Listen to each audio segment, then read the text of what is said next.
pozdrav svima, ja sam Filip YouTuber i danas ću vam pokazati kako da promijenite temu ovdje na Google, na Facebooku, znači na YouTubeu, bilo gdje. Prvo što treba je da skinete stylish, kucate STH, samo vidim kako se kuca, pošto ne znam baš tačno. Samo da vidim.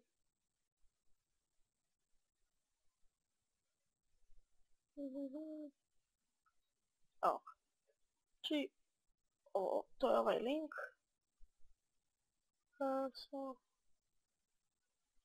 Zove se USR. Evo ga. I to ukucate. I onda ovdje ga skinete. Stylish.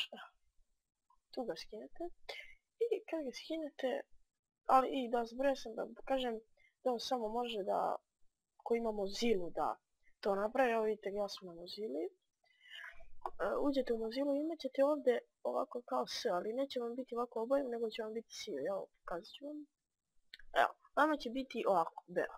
I vi kliknete tu i onda idete ovo find styler for this site. I onda ovdje izaberete neki. Evo, ovaj na primjer, on je meni postavljen.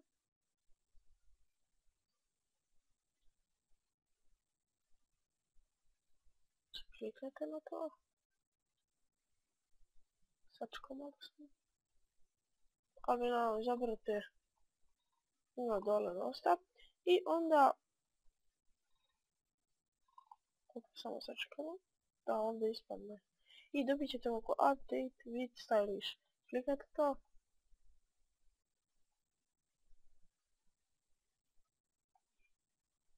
I onda idete update.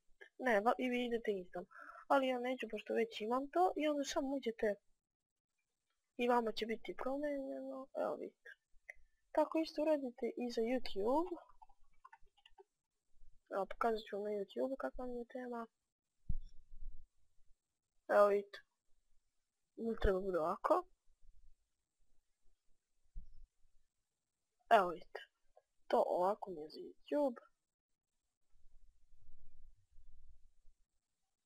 I da vam pokažem još na Facebooku.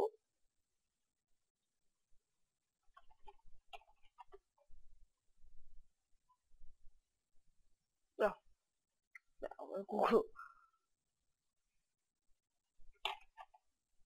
Evo vidite. Na Facebooku mi je Monster Energy. Sad sam ja ovdje prekrio ovo da mi ne vidite sliku i to. I to je to za ovaj video. Lajkujte, šerujte, komentarišite i vidimo se. Ćao!